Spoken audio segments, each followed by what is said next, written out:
A paz do Senhor a todos os irmãos, aqui é o irmão Xavier do Projeto Vida. Estamos lendo a Bíblia, a Palavra de Deus. Estamos lendo o segundo livro de Reis, capítulo 11. Vendo, pois, Atalia, mãe de Acasias, que seu filho era morto, levantou-se e destruiu toda a descendência real. Mas Jeuzeba, filha do rei Jeorão, irmão de Acasias, tomou a Joás, filho de Acasias, e o furtou dentre os filhos do rei, aos quais matavam. E o pôs a ele e a sua ama na recâmara e o escondeu de Atalia, e assim não o mataram. Senhor Jesus. E Jeuzeba o teve escondido na casa do Senhor 6 anos, e Atalia reinava sobre a terra. E no 7º ano mandou Joiada chamar os centuriões com os capitães e com os da guarda, e os meteu consigo na casa do Senhor. E fez com eles um concerto, e os ajuramentou na casa do Senhor, e lhes mostrou o filho do rei. Deu-lhes ordem, dizendo: Esta é a obra que vós haveis de fazer. 1/3 parte de vós, que entra no sábado, fará a guarda da casa do rei. A outra 1/3 parte estará à porta sur, e a outra parte à porta de trás dos da guarda. Assim fareis a guarda desta casa, afastando a todos. E as 2 partes de vós, a saber, todos os que saem no sábado, farão a guarda da casa do Senhor junto ao rei. E rodeareis ao rei, cada um com as suas armas nas mãos, e aquele que entrar entre as fileiras deverá ser morto. E vós estareis com o rei quando sair e quando entrar. Fizeram, pois, os centuriões conforme tudo quanto ordenara o sacerdote Joiada, tomando cada um dos seus homens, tanto aos que entravam no sábado como aos que saíam no sábado, e vieram ao sacerdote Joiada. E o sacerdote deu aos centuriões as lanças e os escudos que haviam sido do rei Davi, que estavam na casa do Senhor. E os da guarda se puseram cada um com as armas na mão, desde o lado direito da casa até o lado esquerdo da casa, da banda do altar e da banda da casa, junto ao rei em redor. Então ele tirou o filho do rei e lhe pôs a coroa, e lhe deu testemunho. E fizeram rei, e ungiram, e bateram as mãos, e disseram: Viva o rei! Que situação complicada, não é verdade? Veja bem, a Atalia aqui, ela usurpou o rei. Deus não disse que daria para o povo de Israel rainhas. Rainha ou rainhas. Não. Deus disse que colocaria diante de Israel rei. Mas aqui a Atalia, se aproveitando de uma situação de golpe, ela também deu o seu golpe. Matou todos os descendentes do rei, que tinha sido morto, e se declarou rainha-rei. Ela agora é a rainha-rei. Mas aqui teve um que foi escondido dela por 6 anos. E agora, com 6 anos de idade, o sumo sacerdote, o sacerdote aqui Joiada, estava fazendo isso. Fazendo com que aquele garotinho, aquela criança de 6 anos, se tornasse o rei no lugar de Atalia. Situação caída, não? Primeiro, uma mulher sendo rei que Deus o instituiu, a rainha. Ela usurpou o negócio, se aproveitou de uma situação. Agora tendo que fazer uma criança ser rei.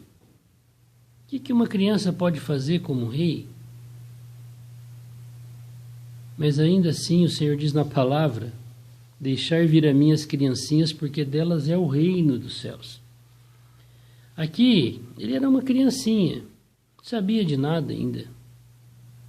Mas por causa da aliança que Deus fez com Davi, Deus preservou a vida desse menino. E agora estava permitindo que ele fosse ungido rei como uma criança de 6 anos no lugar da Atalia. É uma situação muito anormal, você não acha? Por que o povo chegou nessa situação? Porque o povo estava caminhando para o fim dos reis em Israel, tanto do norte como do sul. Porque foram eles que escolheram ter homens reis no lugar de Deus, que é o rei dos reis, que é Espírito.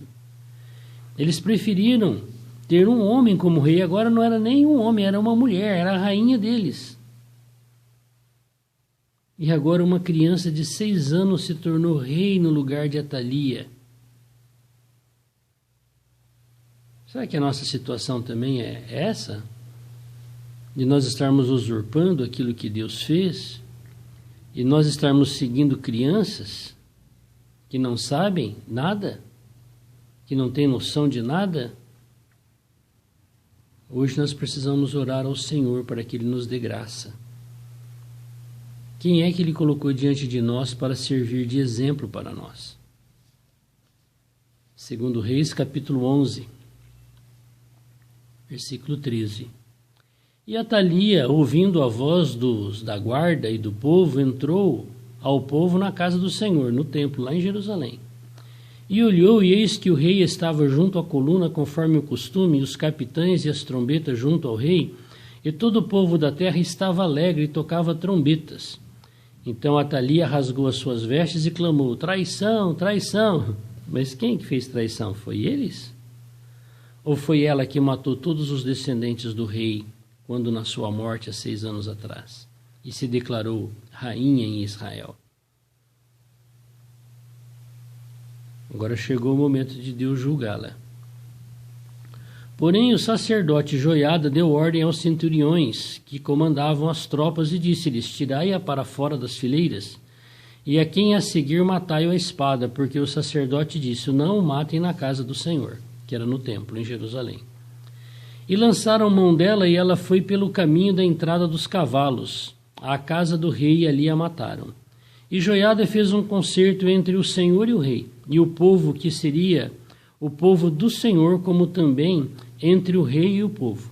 Então todo o povo da terra entrou na casa de Baal, e derribaram, como também os seus altares, as suas imagens, totalmente quebraram, e a Matã, sacerdote de Baal, mataram perante os altares. Então o sacerdote pôs oficiais sobre a casa do Senhor. Então vê que Joiada, ele tinha um coração para Deus. Ele sabia que o povo estava atolado na idolatria, em deuses falsos, seguindo Baal, ainda que era o ensinamento daquela mulher Jezabel, que já morreu, que foi morta. E tomou os centuriões, os capitães e os da guarda e todo o povo da terra, e conduziram da casa do Senhor o rei, e vieram pelo caminho da porta dos da guarda, à casa do rei, e ele se assentou no trono dos reis. Então veja que Joiada, ele era o tutor daquele rei de 6 anos de idade. E todo o povo da terra se alegrou, e a cidade repousou, depois que mataram Atalia a espada junto à casa do rei. Era Joás da idade de 7 anos quando fizeram rei. Veja só, um garotinho de 7 anos, rei de Israel. O povo estava debaixo de uma criança, de um governo de uma criança. Mas ainda assim o povo jubilou. Por quê? Porque sabia que Atalia era uma usurpadora, que ela se declarou rainha em Israel. Por conta dela, matou os descendentes real para poder ficar no trono. E só esse garotinho aqui foi preservado. Por amor a Davi, Deus preservou esse garoto.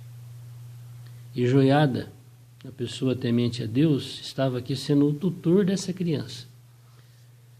E ele aqui fez essa limpeza. E novamente o povo atolado com as coisas ensinadas por aquela mulher Jezabel.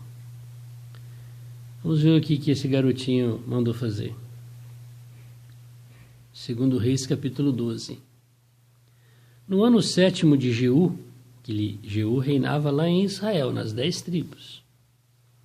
E Joás estava reinando nas 2 tribos, no reino do sul, de Judá.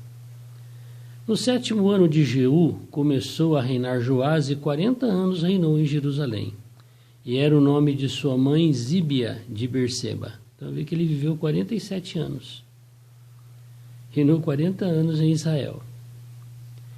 Por que será que ele fez o que era reto ao Senhor? Olha aqui o versículo 2. E fez Joás o que era reto aos olhos do Senhor todos os dias em que o sacerdote Joiada o dirigia. Então ele tomou como exemplo Joiada, que conduziu ele para se tornar rei, e ele era alguém que era pelo Senhor. e pela aliança com o Senhor Deus Todo-Poderoso. E você tem que pessoa como seu exemplo? Pessoas que amam e temem a Deus? Ou pessoas malignas, satânicas, que servem o diabo e está levando você para o caminho das trevas? Você pode escolher.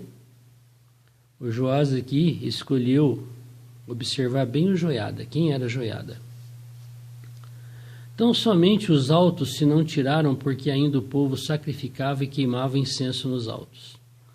E disse Joás aos sacerdotes: todo o dinheiro das coisas santas que se trouxer à casa do Senhor, a saber, o dinheiro que passa o arrolamento e o dinheiro de cada uma das pessoas, segundo a sua avaliação, e todo o dinheiro que trouxer cada um voluntariamente para a casa do Senhor, os sacerdotes o recebam, cada um dos seus conhecidos, e eles reparem as fendas da casa, segundo toda a fenda que se achar nela.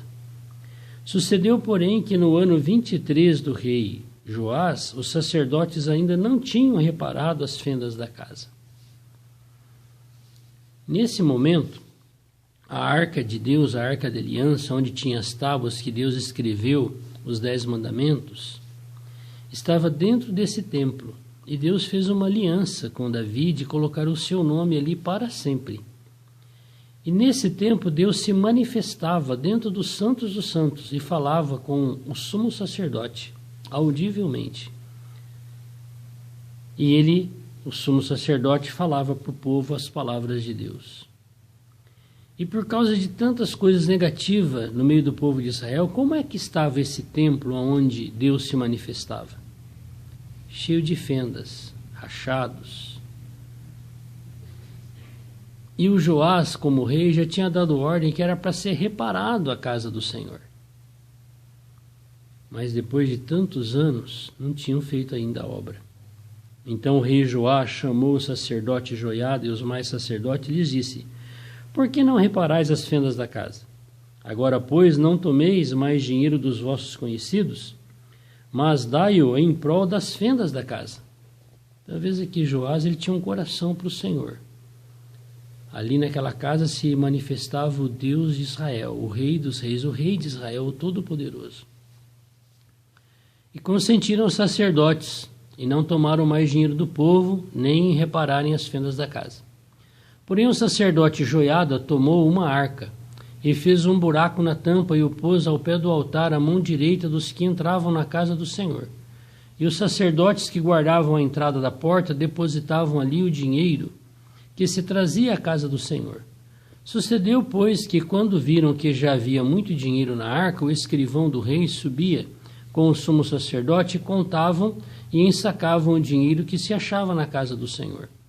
E o dinheiro, depois de pesado, davam nas mãos dos que faziam a obra, que tinham a seu cargo a casa do Senhor.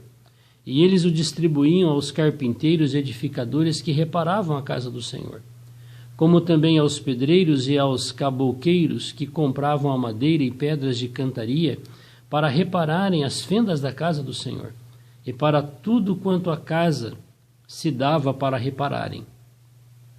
Todavia, do dinheiro que se trazia à casa do Senhor, não se faziam nem taças de prata, nem garfos, nem bacias, nem trombetas, nem nenhum vaso de ouro, nem de prata para a casa do Senhor, porque o davam aos que faziam a obra e reparavam com ele a casa do Senhor. Também não pediam contas aos homens em cujas mãos entregavam aquele dinheiro, para dar aos que a faziam a obra, porque procediam com fidelidade. E nós somos fiéis hoje em tampar as fendas da casa do Senhor? Hoje a casa do Senhor não é um templo, onde as pessoas colocam uma plaquinha lá, igreja fulana de tal. Aquilo não é igreja, nunca foi e nunca será. Este templo foi o único templo na face da terra, na cidade de Jerusalém, que Deus se manifestou e deu ordem para que fosse edificada uma casa ao nome dele. É o único templo. Nenhum outro templo das religiões, seja ela qual for, foi de ordem de Deus. Isso não é igreja. Quando eu era criança, eu já ouvia a palavra de Deus. Meus pais eram cristãos, a minha mãe era uma pessoa que amava e servia a Deus, e ela ensinava para a gente aquilo que ela sabia. E o que era ensinado? Olha, vamos ofertar uma cortina para a casa de Deus, um banco para a casa de Deus, vamos ofertar uma porta para a igreja, e, enfim. O que era aquilo lá? Era um salão de reunião, Deus estava ali? Não. Era a casa de Deus? Não. Era a igreja? Não. Mas era ensinado, e até hoje é ensinado assim. Por isso que muitos, depois que crescem, que percebem o engano, que vê que aquilo tudo era mentira, se decepcionam com Deus. Não tinha que se decepcionar com a religião, com aqueles que ensinaram errado, falando que aquilo ali era a casa de Deus, a igreja, e não é? Não. Se decepcionam com Deus, o Criador, e não com aqueles que ensinavam errado. E agora aqui nós estamos vendo que eles estavam fazendo algo que Deus estava aprovando, porque o nome de Deus estava lá dentro. O Espírito de Deus se manifestava nos Santos dos Santos, onde estava a caixa que chamava arca. Por isso que Joás tinha o seu coração voltado ali, para aquele lugar físico. E veja que aqueles que estavam trabalhando na edificação eram fiéis. Hoje Deus também está edificando a igreja, Ele está reparando as fendas. Mas será que Deus está fazendo então um templo? Não. Nem a réplica que fizeram lá em São Paulo do Templo de Salomão, Deus não mandou fazer. Deus não está preocupado com aquilo lá, não é a vontade de Deus aquilo lá. Mas então como que Deus está reparando as fendas? É que eu e você somos essa casa espiritual, a igreja. Nós somos o templo do Espírito Santo. Mas você não é um templo e eu sou outro. Nós não somos duas casas, não. Eu e você e os milhares que creram são partes da mesma casa espiritual, o templo da casa de Deus. Porque a igreja somos nós, onde Deus habita, dentro do nosso espírito. Por isso Ele é Deus, Ele habita ao mesmo tempo em mim e em você. E será que nós estamos cheios de rachaduras, de fendas? Sendo uma vergonha para a casa de Deus? Por que Joás tinha essa preocupação? Porque era vergonhoso. Como que a casa de Deus está destruída, rachada, partida, destruída? Então ele colocou todo mundo para arrumar aquela casa. Hoje Deus também está fazendo essa obra. O Senhor Jesus disse assim: eu edificarei a minha igreja. É uma só. Mas qual igreja que é então? Não é nenhuma que tem o nome de religião. Tudo isso que o povo ensina, que você viu, não é igreja. Igreja Católica, Apostólica, Romana, Igreja Batista, Igreja Assembleia de Deus, Igreja do Evangelho Quadrangular, Igreja Pentecostal, isso não existe na Bíblia. Isso é uma invenção dos homens, que são usados pelo inimigo de Deus para enganar o povo, dizendo que aquilo é igreja e não é. O que é a igreja? Eu e você e todos os que creram somos uma única igreja onde Deus habita. Mas as religiões colocam o nome nos templos que fazem, que é tijolo, pedra, madeira, de igreja, enganando o povo. E ele chama a religião dele de igreja. Deveria ser só assim: a religião católica, a religião batista, a religião metodista, a religião presbiteriana. Tá certo. Agora dizer que aquilo lá é a igreja presbiteriana, é a igreja, isso aí é mentira. Isso aí é um engano de Satanás. Porque essas igrejas não existem na palavra de Deus. Aqui o Joás estava preocupado com a única casa que Deus mandou construir e permitiu, que era o templo de Salomão. Hoje Deus tem uma única igreja, eu e você somos parte da mesma igreja. O povo de Deus em toda a terra é a igreja, uma única noiva. Deus não tem duas noivas. Então se cada denominação, cada religião for uma igreja, então Deus tem quantas noivas? Milhares de noivas? Não, a Bíblia fala que Ele só tem uma noiva. Todos os filhos de Deus fazem parte da mesma noiva. Então, versículo 17. Subiu Azael, rei da Síria, e pelejou contra Gate e a tomou. Depois Azael resolveu marchar contra Jerusalém. Mas tinha alguém em Joás que estava preocupado com a obra de Deus em Jerusalém. Porém, Joás, rei de Judá, tomou todas as coisas santas de Josafá, e Jeorão e Acasias, seus pais, reis de Judá, consagraram, como também todo o ouro que se achou na casa do Senhor e na casa do rei, e os mandou ao rei Hazael, rei da Síria.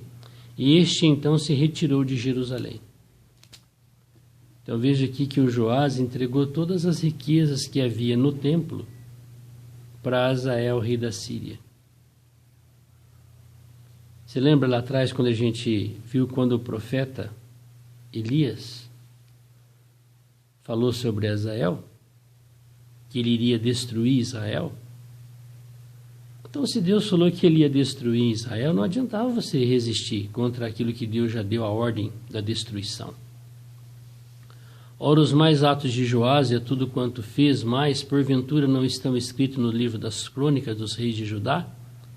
E levantaram-se os seus servos e conspiraram contra ele e feriram Joás na casa de Milo, que desce para Sila. Porque Josacar, filho de Simeate, e Josadab, filho de Somer, seus servos, o feriram e morreu.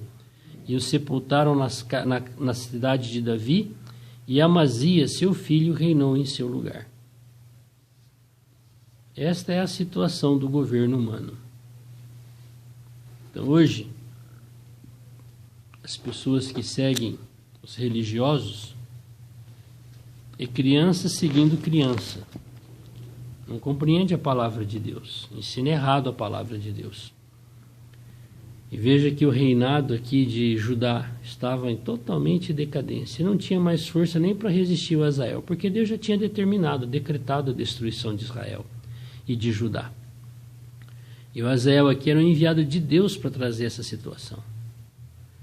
Então, quando nós não andamos na presença de Deus, nós somos entregues ao léu para o diabo, como disse o Senhor Jesus Cristo, que ele rogou por Pedro porque o diabo queria cirandar com a vida de Pedro. Então, só o Senhor pode guardar a nossa vida. Se nós tivermos um coração para Ele, Ele vai nos proteger. Se nós formos pessoas que não honramos e tememos a Deus, Ele vai nos entregar a própria sorte. Se nós ensinamos o povo mentiras, aquilo que não está na palavra de Deus, nós conduzimos o povo para carregar imagens de escultura e reverenciar e adorar. Se nós enganamos o povo dizendo que determinada ou a nossa religião é a igreja, é a mesma coisa da idolatria. Deus vai trazer a sua punição. E está chegando a hora que o Senhor está fazendo isso. Então o Senhor Jesus está voltando. E antes que Ele volte, haverá uma grande tribulação. E nós, os vivos, se estivermos numa situação de infidelidade ao Senhor, de profanação, ensinando o povo errado a palavra de Deus, seremos deixados para a grande tribulação. Mas se vencermos os sistemas satânicos hoje e falarmos a verdade da palavra de Deus, nós temos uma chance muito grande de sermos arrebatados vivos antes da grande tribulação. Não se engane. Em breve, toda a terra vai estar numa situação de conflito mundial. Porque é isso que está na palavra de Deus. Reino contra reino, nação contra nação, vai estar um caos. Aí vai gerar-se uma necessidade de um líder mundial para trazer paz para o planeta. Esse governo será de 7 anos. Lá em Daniel, 3 anos e meio de falsa paz vai acontecer na primeira parte desses 7 anos. Mas quando terminar a primeira parte dos 3 anos e meio, esse governador mundial será morto de ferida mortal na cabeça, está lá em Apocalipse 13. E ele vai se levantar do caixão e aí a ira de Deus vai se derramar sobre a face da terra. Todos aqueles que ensinaram a palavra de Deus errado para o povo, todos aqueles que seguiram, aqueles que profanaram a palavra de Deus, serão deixados e provados pelo anticristo. Que o Senhor tenha compaixão de nós sermos guiados por crianças, sermos guiados por aqueles que Deus não instituiu como rei, Atalia. Veja que hoje tem até a rainha dos céus, não tem? Pois é. Muitas religiões, em vez de reverenciar ao Senhor, se reverencia nome de mulheres. Mulheres até que Deus usou para vir à terra. Mas Deus não mandou fazer isso. Profanar? Não. Que o Senhor tenha misericórdia de nós. Senhor, o Senhor disse lá na Tua palavra, no livro de Apocalipse, que era para nós comprarmos colírio para pingarmos nos nossos olhos, de graça. Senhor, nós estamos aqui comprando, te pedindo que o Senhor pingue esse colírio espiritual nos nossos olhos. Nós queremos, Senhor, nestes dias entender a Tua palavra e a Tua revelação. Nós queremos, Senhor, ter a clareza de todos aqueles que ensinam a Tua palavra erradamente, com segundas intenções e interesses nos seus corações. De promover, Senhor, e fazer adeptos para si e para as suas religiões, profanando assim a Tua palavra, ensinando o povo, Senhor, que aquela religião é a igreja, que aquele salão de reunião é a igreja, e a igreja são os Teus filhos na face da terra. E hoje o povo está cegamente, por não ler a Tua palavra, sendo enganado e corrompido. Ajuda-nos, Senhor, a vermos a verdade da Tua palavra, a vermos a verdade da edificação da igreja, o corpo de Cristo. Abençoa, Senhor, as pessoas que estão lendo a Tua palavra, que estão acompanhando a leitura da Tua palavra, que os olhos espirituais sejam abertos e que nós, Senhor, sejamos instrumentos de reparar as fendas da Tua casa nesses dias. Nós mesmos queremos ser reparados por Ti. Tira a mentira, o engano e o fermento das nossas vidas. Nos limpa, Senhor. É no Teu nome que pedimos. Amém. Deus te abençoe. Não seja um seguidor de mulheres que Deus não instituiu como rainha de nada, como salvador e intercessora de nada. Seja seguidor de Jesus Cristo. Ele é o Filho de Deus, Ele é o Espírito, Ele é o Deus vivo. Siga Ele é o Senhor. Ele está disponível para você. Veja o que Ele ensinou na palavra, para você obedecê-la. Se você fizer diferente, você